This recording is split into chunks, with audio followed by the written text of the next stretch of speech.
These are my disclosures. Inflammatory bowel disease are comprised of two major disorders, Crohn's disease and ulcerative colitis. Symptoms of the Crohn's disease and ulcerative colitis are overlapping. Most of patients are having abdominal pains, diarrhea, and weight loss, and sometimes they may have fever. There is considerable amount of patients who have an indeterminate colitis. The prevalence of IBD in the US and Europe accounts for 1.5 million patients in the US and 2.5 million patients in Europe are suffering from IBD. The prevalence is around 0.5% in those populations. If we apply this in Egypt, we may find that we have considerable number of patients of IBD in Egypt needs to be discovered. The objectives for treatment of IBD, or the goals for IBD management that we need to achieve are inducing response and remission and deep remission. When you induce response, this leads to improvement of the symptoms and the quality of life at the same time. When you induce remission of the disease, the symptoms will disappear and the patient will have rate of decreased hospitalization. And when you reach deep remission, you will have normal endoscopy and you will avoid the complications and surgery, and then you will be able to maintain this remission. Treatment needs to be tailored or individualized for patients. So many factors are present that we have to consider before giving the biologic therapy or considering biologic therapy. You have to consider the disease severity, the anatomical location of the disease, if there is a complication that's happening, if there is previous response or failure to this medication, if there is other comorbidities, and the personal situation, the economic burden, and the guidelines sometimes. TNF inhibitor target the TNF-alpha, which is implicated in the pathogenesis of inflammatory bowel disease in different levels. So TNF inhibitors are potent and important in the management of IBD patients because they block several pathways in the pathogenesis. This has been proven that TNF-alpha inhibitor improve the patient outcomes and improve the disease, whether giving primarily to induce remission or on the long-term maintenance after inducing remission. These are meta-analyses that many meta-analyses that have been published showing the efficacy of TNF-alpha inhibitors in biologic-naive patients and in patients with response to induction therapy. Infliximab and adalimumab, both of them can induce and maintain remission on long term. Early initiation of TNF-alpha inhibitors is very important to prevent the progression of the disease and to achieve the maximum benefit. And this is recommended by European Crohn's and Colitis Organization. They stated that patients presenting with poor prognostic factors might benefit from the early introduction of TNF-alpha inhibitors to achieve remission and reduce risk of surgery, hospitalization, and the development of disease-related complications. Based on different analyses, post-hoc analysis from different trials, it suggested that TNF-alpha inhibitor might be more effective if introduced earlier in the first 2 years of the disease. Another meta-analysis assessing the impact of early biologic use in the treatment of Crohn's disease found that early use of biologics associated with higher rates of clinical remission, lower response rates, and higher lower relapse rates, and higher mucosal healing scores when compared with conventional therapy. So this graph shows the early initiation of infliximab or adalimumab and its effect on reducing the rate of surgery and secondary loss of response in patients with Crohn's disease. Here the surgical resection was lower, much lower in the patients who have early initiation of the disease, and the loss of response also to the medication was lower than patients who started the treatment late. The other graph shows that the cumulative survival of those patients who have severe or moderate to severe Crohn's disease who receive the treatment earlier. This arm is for the 2 years and this arm for the 5 years. So if the patient receives the treatment early, you will prevent complication, you will induce remission, and you will prevent also mortality. TNF-alpha inhibitors have two options. You have the option of giving the drug IV or the subcutaneous form. Some patients prefer this and some patients prefer the other. And also it's effective against the extraintestinal manifestation. If your patient having extraintestinal manifestation, he will also benefit from TNF-alpha inhibitor. So here showing the results of infliximab on the patients who improved, they have the extraintestinal manifestation. Those extraintestinal manifestations improved on infliximab, adalimumab, and certolizumab. The efficacy of anti-TNF therapies for extraintestinal manifestation results from the Swiss IBD cohort study here shows that some extraintestinal manifestation may respond up to 100% like psoriasis. Some of them may respond in 50% like bioderma gangrenosa. But if you give the treatment, the anti-TNF alpha specifically for those extraintestinal manifestations, you will have higher rates of response.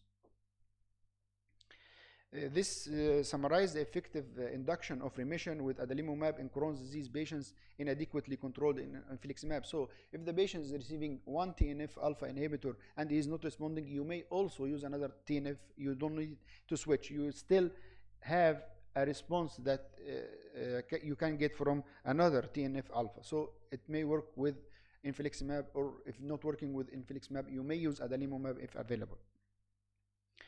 The cost and the access to treatment is very important issue, and here the World Health Organization recommendations for access to essential medications as a part of the right to health. So it is some sort of political issue, but it is very important to consider the cost in different countries, especially in our countries with low and middle income countries.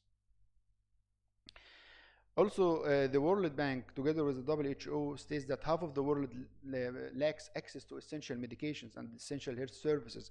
100 million still pushed into extreme poverty because of health expenses. So we have to do our best to overcome the challenge of having the essential medications with affordable prices.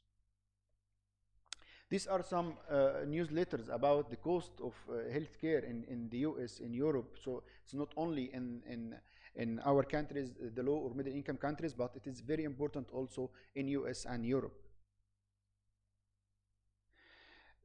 This graph shows the discrepancy between the use of biologics in different European countries. So here is Hungary, here is Romania. So this discrepancy is reflected elsewhere in the world. So we have to look carefully for our resources and our expenses and to customize that to get the benefit for our patients with the least affordable price. What biosimilars promise, they promise that the high cost biologics, which is creating a problem, can be given with a reasonable price to the countries, whether the countries were rich countries like the US or Europe, or low middle income countries. So when we use biosimilars, we can save the cost of the high cost of these drugs, and we can resolve the challenges like the effective targeted therapy held back for later stage of the disease. If we use a biosimilar, we can give the effective targeted therapy earlier in the disease. If the treatment is reserved for only the most severe cases, with biosimilars we can give it to more patients, and we have access to the treatment for more patients. Innovative therapies, which is unaffordable with high cost for the original medications, the biosimilars can be given and give us free up budget to buy innovative medicines. The budgets for certain therapy areas, if they are inadequate, additional budget can be allocated for these unmet needs. Biosimilar use has been increased since its discovery. So if you look here at this graph, you will find that the global biosimilar sales increased starting from 2014, 2015 till to 2020 and beyond 2020. This is a modeling study stating that the biosimilar use will increase in the next years. This study shows the impact of biosimilar, which is filgrastim in London NHS. See how it is increasing in comparison to the reference drug over years. So there is 5 times more patients who are treated within 2 years, and while still saving almost 3 million euros each year when using the biosimilar. So the biosimilar enabled treatment to be given on patients with low risk of earlier stage of the disease. So this is the previous slide. Effective. So if you use the biosimilar, you can effectively treat patients earlier in the disease and save cost. So why biologics are very hard to copy and why biosimilar are not generics? If you look at the small molecules that we talk about today too much, the small molecules are distinct molecules with a well-formed and well-known chemical structure. But the biosimilars are large molecules with very complex structure. When you compare this small boat with this ship and with this huge ship, you will understand the difference. Why we cannot copy biologics. Biologics cannot be copied. The biosimilars are not generics of biologics. They are biologics, but are almost similar to the other one.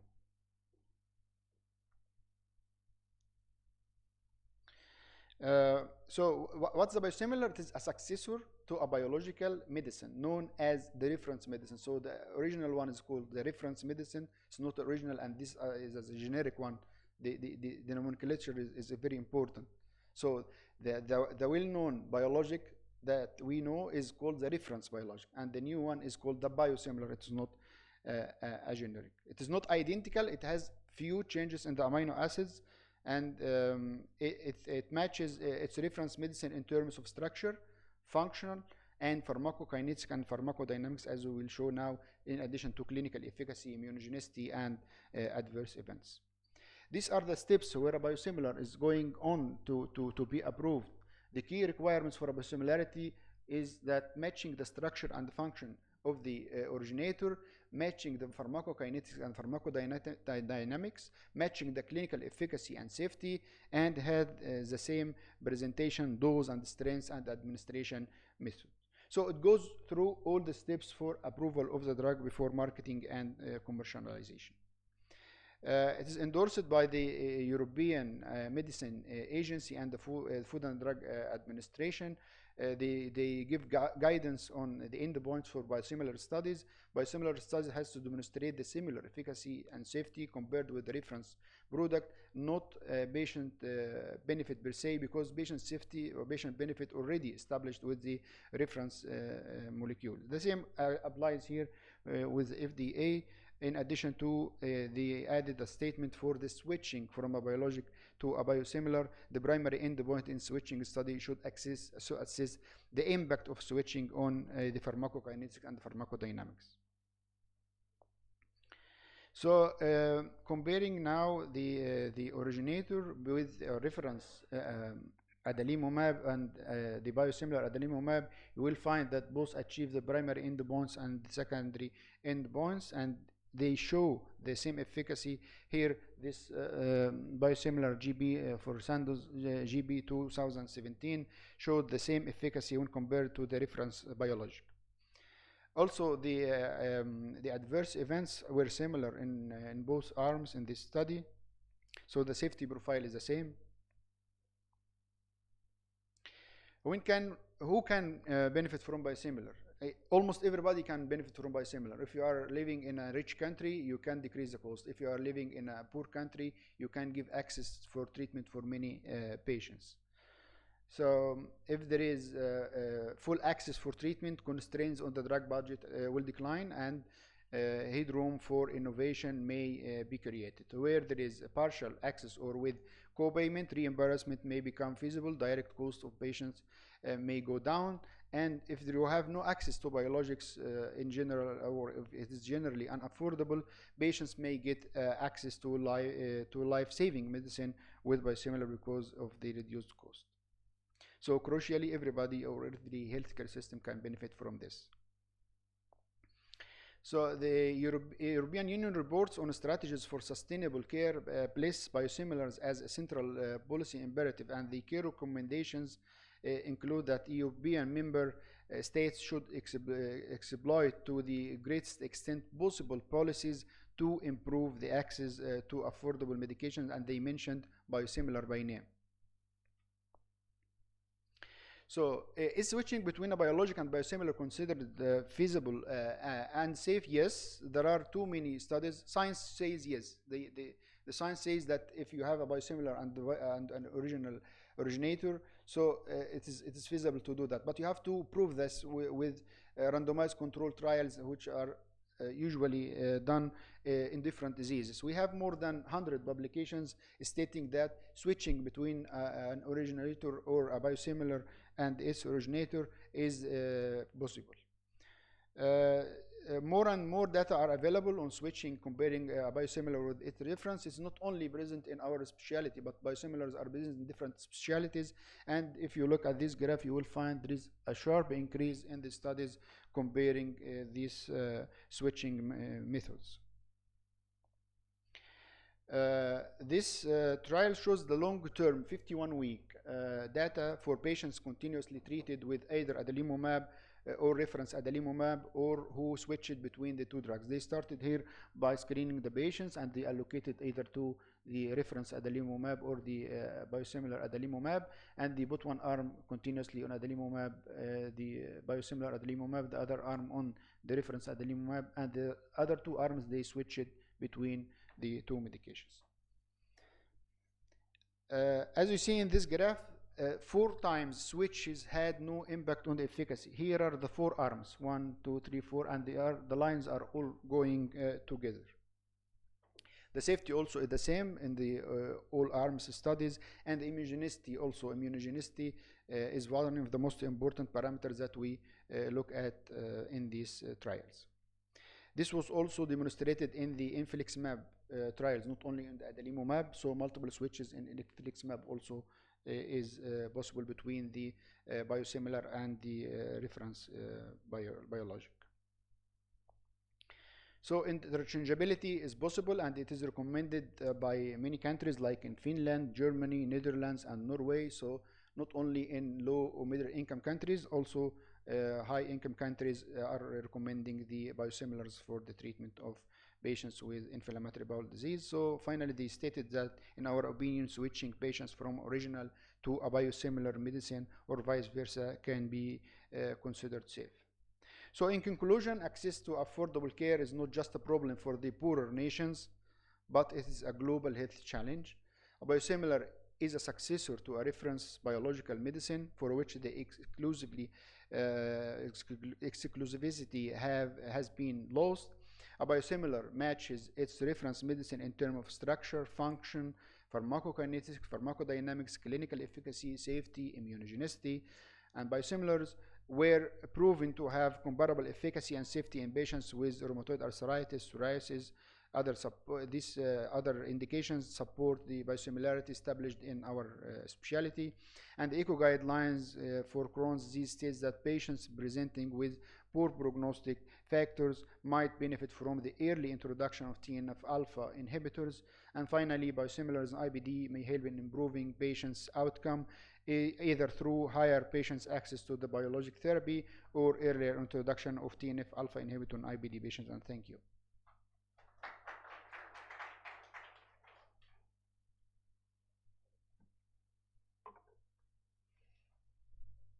Mohamed, anyone have any question?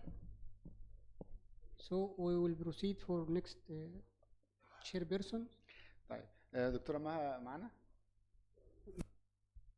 دكتورة مها ماهر. ممكن تفتح الزوم كده لو سمحت؟ زوم يا بيه.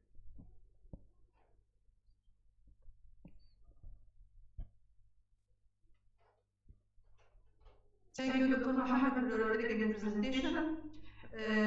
Actually, with the increasing, just a comment, Dr. Mohamed, with the increasing number of using biologic, actually we are in need for such biosimilars, especially for those we need to escalating the dose. So according to your presentations, the differences and similarities, I think the only difference is related to the financial aspect, as I understand from your respectable too. Yes, so totally agree. Yes. Yeah. So I think you can switch from one biologic to its biosimilar simply. You can start for any patients and give the same efficacy, and you stress that the financial issue is the significant, or you can magnify the benefit from using such biosimilars. So for using With this large numbers of for large number of patients, I think we can apply for a more and more number of patients, following the guidelines and escalating the dose for those we cannot financially afford the using of the original biologic. So I think it's a good idea, good option, and will open the space for much more patients to use and increase their quality of life. Thank you, Dr. Mohamed. Thank you very much, Professor Maha. Thank you.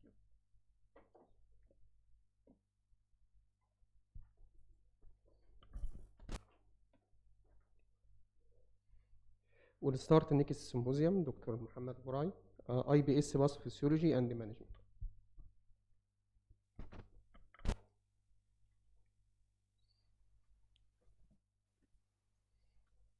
Thank you very much, Dr. Ahmed Maher. I will talk briefly about the pathophysiology and management of irritable bowel syndrome.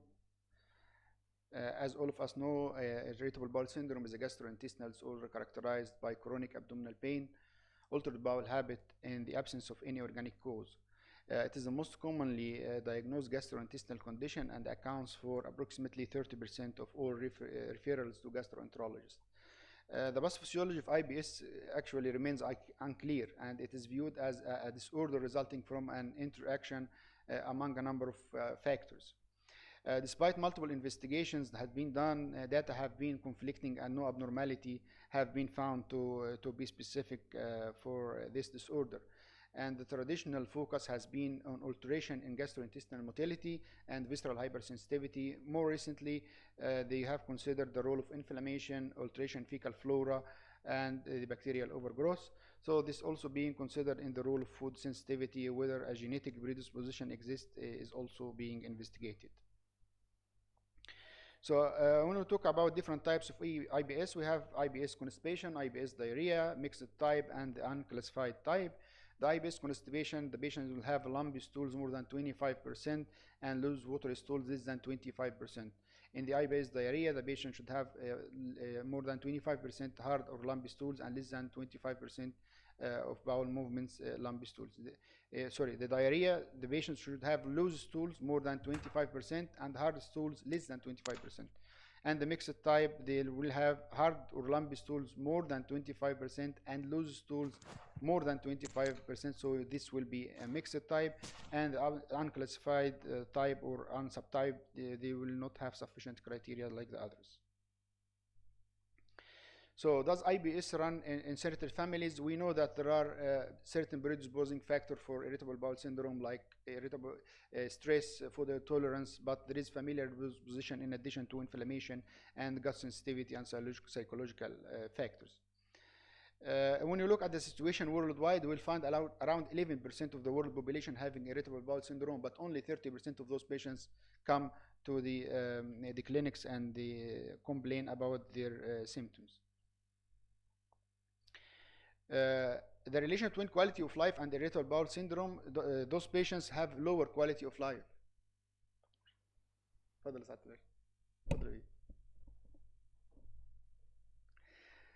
you imagine that irritable bowel syndrome patients, they have lower quality of life than asthmatic patients?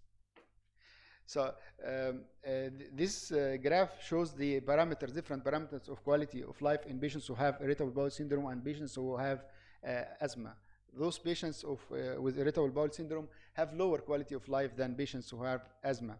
1 in 3 patients with irritable bowel syndrome miss days at work. Studies says that patients with irritable bowel syndrome may be absent from work like 15 days a year, and 30% of IBS patients miss their work days. So IBS is not a diagnosis of exclusion. We have to have a positive diagnostic criteria for irritable bowel syndrome, and this should be based on the presence of characteristic symptoms and the absence of red flags. The Rumford diagnostic criteria for irritable bowel syndrome states that recurrent abdominal pain over an average at least 1 day per week in the last 3 months associated with 2 or more of the following. 1 is related to defecation, 2 associated with a change in the frequency of stool or associated with a change in the form of stool. So IBS is a chronic, often lifelong disease warranting long-term treatment. There is strong evidence to suggest that the disease and symptoms are cyclical, and more than half of IBS patients are still symptomatic after 10 years, and the symptoms themselves tend to wax and wane within days to weeks. This study shows that reported that as few as 5% of IBS patients were completely free of symptoms, and this was studied over 5 years. So only 5% of patients may have no symptoms of IBS, and the rest will still continue to have the disease. The initial therapeutic approach is to give a short course of treatment over 3 months, which is effective, has the additional benefit of confirming the diagnosis. However, if the IBS is chronic and long-term disease, this can lead us to ask the question, when medication is prescribed to patients with IBS, how long should they take these medications? Most of them take medications for a long time, actually. More than 50% of IBS patients continue to have symptoms over many years, and the therapeutic gain of pharmacological treatment continues for weeks or months. The relapse rate after stopping treatment is high. Approximately 50% of patients will have recurrence of the symptoms after stopping the treatment, and some treatment require quite long time to work. The therapeutic gain from active treatment may extend beyond 4 weeks, but relapse rates are higher at around 40%. So relapse is not always immediate after stopping treatment. The patient may be benefiting from the treatment for some time. That therapeutic gain is not limited to the first few weeks of treatment, and it may worthwhile continuing the treatment even if it is not immediately successful. These are the NICE guidelines for diagnosis of IBS. If the person with possible symptoms of irritable bowel syndrome has the initial diagnosis for irritable bowel syndrome, and this was confirmed that he is not having any other explaining diseases, so we'll consider the diagnosis of IBS if the person has the abdominal pain or discomfort that is relatively relieved by defecation or associated with altered bowel frequency or stool for at least 2 of the following: altered stool passage. These are small, but I will read it. Altered stool passage, straining, urgency, incomplete evacuation, abdominal bloating, more common in women than men. They may have distension, they may have hardness of symptoms, and their symptoms may be worse with eating. They may also combine other symptoms like lethargy, like nausea, like back pain, and bladder symptoms. All these symptoms can be present in this patient.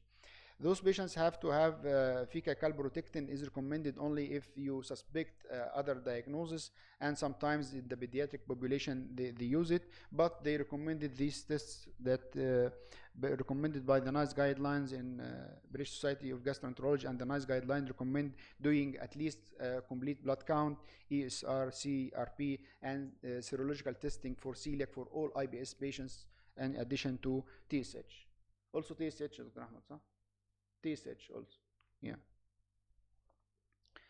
So the NICE guideline recommendations for first-line pharmacotherapies for irritable bowel syndrome, in addition to modification of the lifestyle and the food, they choose single or combination medication based on the predominant symptoms. Considering offer antispasmodic agents, these should be taken as required alongside dietary and lifestyle, as I mentioned. Consider offering laxatives for constipation, but discourage use of lactulose that may cause distension.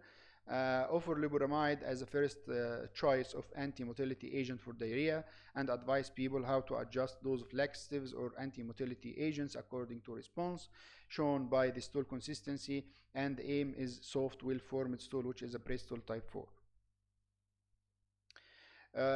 I will talk briefly about mebiverine. Mebiverine offers considerable improvement in irritable bowel syndrome symptoms, and it is a musculotropic antispasmodic with direct effect on the smooth muscle of the gastrointestinal tract. It relieves spasm without affecting normal gut motility. It actually regulates gut motility because it gives a direct effect not mediated by the autonomic nervous system. The typical anticholinergic side effects are absent if used with the recommended dose. How does it work? Mebiverine delivers antispasmodic effect and prevent reflux hypotonia. Influx of the sodium results in calcium influx via the open calcium channel, leading to muscle contraction. Mebiverine inhibits sodium influx, which reduces the calcium, not preventing the calcium. It reduces the calcium, so it regulates. It returns the calcium to its normal limit, so it prevents spasm, and does not cause hypomotility.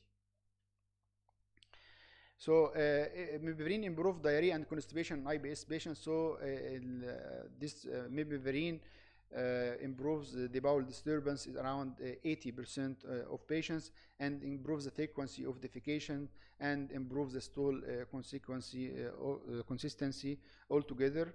So these are the details of the trial done on mebivarin, stating that it can improve abdominal pain, improving the distension and the bowel habit. So how does mebivarin affect the quality of life? It also can improve the quality of life on those patients. When this results in the baseline and week 4 and week 8 for patients who received mebivarin, and these are the parameters of the quality of life. This shows that there is improvement in the parameters of quality of life in the arm when we take mebivarin for 4 weeks and 8 weeks. So there are two formulations of the mebivarin, the old one and the new one. The old one was a tablet form, was 135 milligram tablet. This was taken 3 times a day. It's not recommended anymore nowadays. It's recommended nowadays to take the 200 twice daily. So this is the recommended dose for 100 milligram per day. This graph shows the difference in improvement of the patient compliance when you use the 200 milligram twice daily versus using the 3 times tablet.